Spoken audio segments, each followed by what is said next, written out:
smoking hot oil in a cast iron pan. Careful now. Minced up onions. Give it a little stir.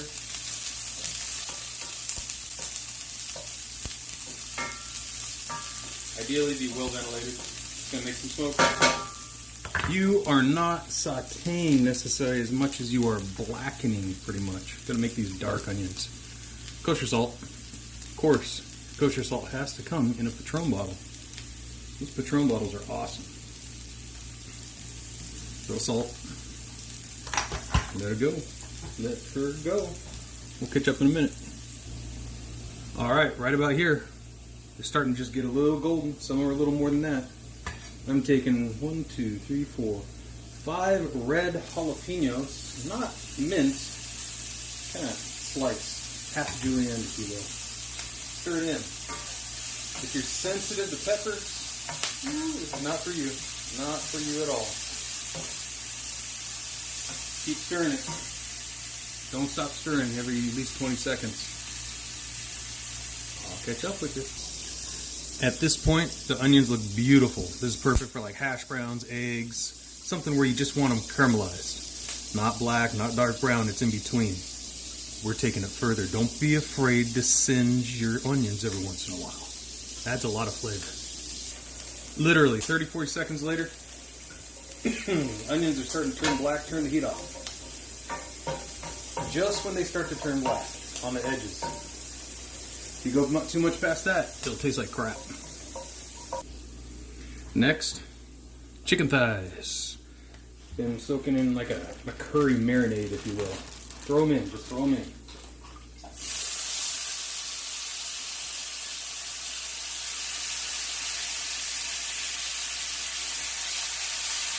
So a little bit of your marinade, not too much.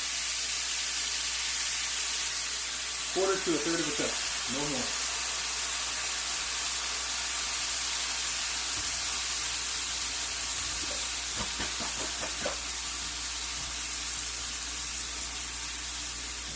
If you could only smell this right now. As soon as the sizzle slows down, just like it is now, where it's quiet, turn the heat back on, medium high at least. I got some coconut milk from a month ago that's been in the freezer I need to use. We'll add that right now. Give it a little stir. You're not browning your chicken. That's not what our goal is here. Our goal is basically to poach this chicken in its own marinade a little bit. The onions, the jalapenos, and all those curry spices. Check back on it. For those of you who don't know, this is what most coconut milk comes in. I can. So I'm going to add more coconut milk. Hey, when you open the can and you see it looks all chunky and lumpy, that's okay, that's normal. You want some of those solids in there, and the liquid in my case, because I need more volume. Yeah, about that much.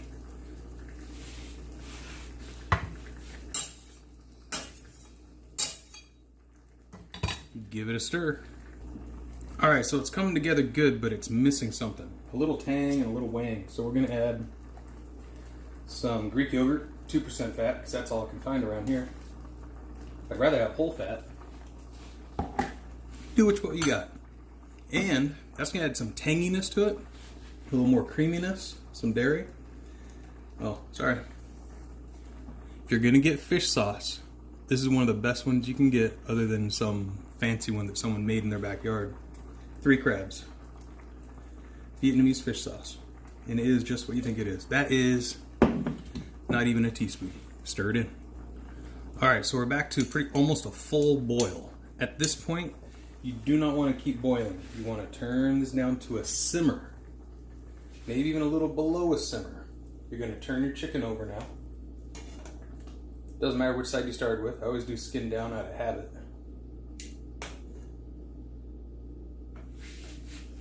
You want to make sure it comes back to a simmer. And once you get at a simmer, taste it in one of the bubbles right here. You're not looking for full strength flavor because it's going to condense a little bit.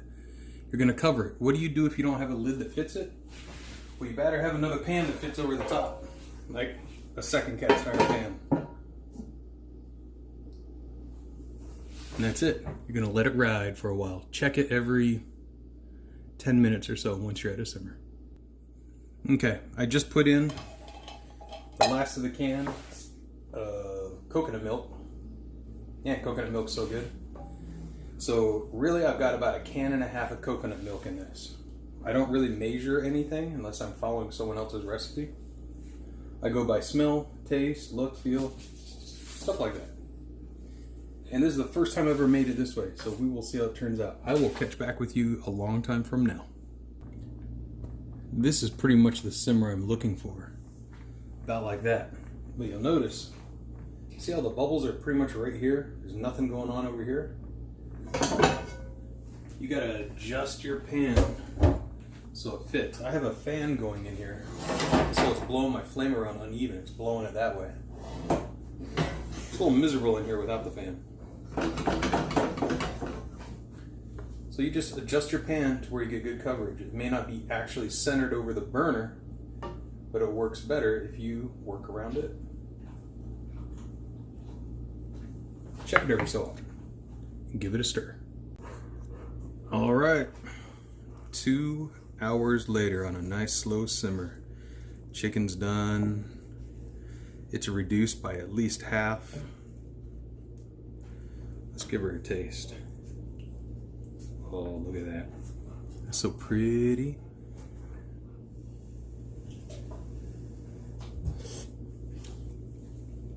Oh, wow. Yep, that's a certified win. Turn it off. Time to eat. All right, so curry, kind of need to have rice. Goes really good with it. Naan bread is always good as well. Roti. The only way I know how to make rice is you measure yourself out, about 1 cup of rice, right? What you're gonna do next is you have to wash the rice. What's washing? It's just like it sounds. You wash the rice. Use cold water, not hot water. Want to agitate the rice. See how that water turns all cloudy? That's because of all the starches that are stuck to the outside of the grain of rice. You want to do this so the water's pretty much clear. This may take several times. Rinse out the water, start over. 2 times.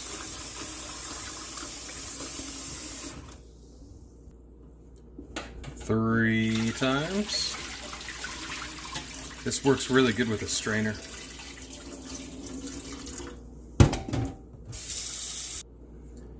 You know what? I'm tired. That's good enough. It really helps keep the rice separate from each other and helps keep it from sticking to the pan as much when you cook it. That's one of the main reasons for rinsing. Using the same thing you measured the rice with, do the same thing for water. 1 cup of rice.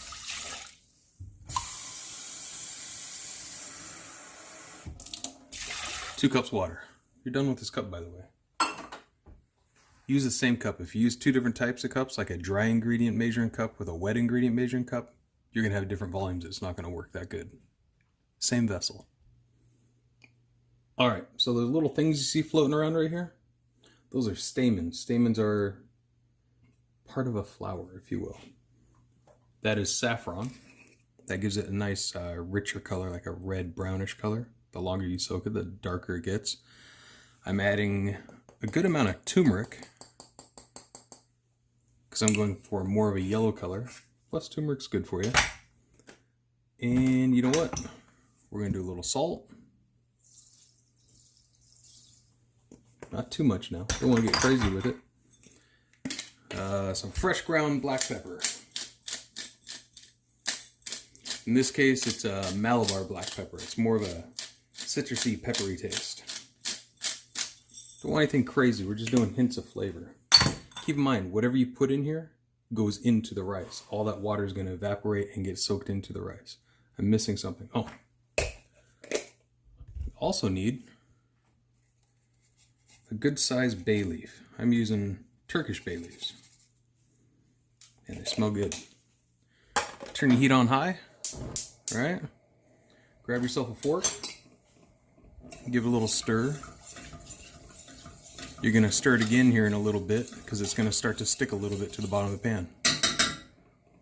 We'll resume in just a minute. Alright, you can see it starting to boil. Simmer. Give it a stir. And you'll feel the little pieces of rice sticking to the bottom. Just starting to. You want to keep those little bastards moving. Keep on going. Alright, still got on high heat. It's boiling really good now. You want to keep it boiling. Don't stop now. Because all this water is going to reduce down and you're going to start seeing holes in the rice. Every one of those old bubble shoots, if you will. Once those holes remain there, that's when you're going to turn it down to simmer. Stir it, throw a lid on it, and it's going to cook slowly for anywhere from 10, 15, 20 minutes. It depends on the variety of rice you're cooking, what your temperature is, how much water you got, a lot of factors. You get it. Alright, I think the steam's kind of blocking this, but it's real close. What you're looking for is little holes or bubbles, if you will, kind of like when you're cooking a pancake. If you're familiar with that, when you get all those little bubbles and they start popping, it's time to flip it. Kind of like this, but you're not going to flip it. Yep, it's there, and you can kind of tell the water's right at the surface of the rice. Turn that down. I turn on my oven, my stovetop, I turn it down to almost all the way to low. There's a hair above it. Give it one stir. Hey, hardly any sticking. We did a good job of washing the rice. That's it. And throw a tight-fitting lid on. That's important. Rice primarily cooks through steam. You're trapping all that in there. You're not going to lose a lot of water to evaporation. So more of that moisture goes into the rice. And hopefully if we did everything right, didn't screw up anywhere, when the rice is done, it's just before it starts to stick and scorch to the bottom of the pan. It should be tender, not crunchy, and not soft. It's tough. Remember, while your rice is cooking with the lid on it, you have to leave it alone. It's tempting to pull the lid off to look at it. You can do that later on, but not right now. It's critical. You're keeping all that heat and steam in there right now. Big question when cooking rice, how do you know when it's done? If you can't open the lid to check it, you go by sound, sometimes sight, but you can't really see through here right now. And smell. Sound and smell are your big ones. Smell. Does it smell like it's burning? No. Does it have still a nutty kind of smell to it? Yes. It's not quite done yet. It doesn't smell like rice, but I added different flavorings in there, so it's going to smell different. Sound. When all the water is about to go away, you'll hear that high-pitched simmering sound as water evaporates completely out. And then you're going to hear a crinkly, kind of crackly rice searing on a pan sound. That's when you're super close. Don't walk away. Don't answer phone. Don't talk to anybody, because you have just moments before it starts to burn. Okay, so it smells just a little bit moist still, not much at all. The smell of the saffron's throwing me off. Saffron has kind of a dry, flowery smell to it, not sweet. So we're gonna crack it, dip the fork in there, just grab a little bit to see where we're at. Gotta do it quick though. See all that steam that came out? Here's how it's looking so far.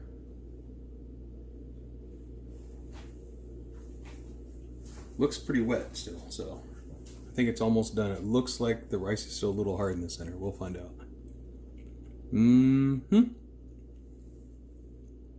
Probably just another 3 minutes, maybe 4. It's still just a tiny crunchy in the center.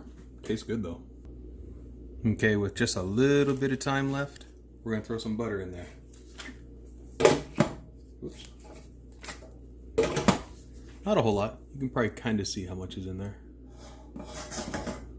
There, that's a little better view. Butter. Well, obviously this is not a low-fat meal, but the butter is going to, one, make it taste really good. It's going to coat the kernels as well, because when it's done and it rests for just a little bit, we're going to stir it to fluff the rice. but it will also help protect it, keep them separated, keep them from mushing together in one giant lump. If I was going to eat this tonight, I'd only add a tiny bit of butter, maybe just a little olive oil. But since this is for tomorrow, I don't want to have a rice block for my lunch. Okay, let's see how we did. Turn off the heat, take the lid off, take your bay leaf out if you want. You definitely do not have to. I'm using a fork. Give a little stir around the edges. You can see it's still kind of moist, not super fluffy. Just a little stuck to the bottom. May have done just a little too early, so we'll leave it open like that. I'm gonna make myself just a little something. It's already, dang, 10:40. Just a little something. See how it tastes. See? Then need a little bit of the chicken. Yeah, like 2 forkfuls. Maybe not that much. There we go. You can see the jalapeno on there, the onion that was burnt. And let's grab some juice. Some of that curry. Pour it right over the top. Maybe a little more. There we go. So, there it is. Chicken curry. You can make it a lot quicker, a lot easier, but I like doing it that way. So this curry is really good. It's rich. Be better, put some sliced tomatoes on top. That'd be really good. Cut down the richness a little bit.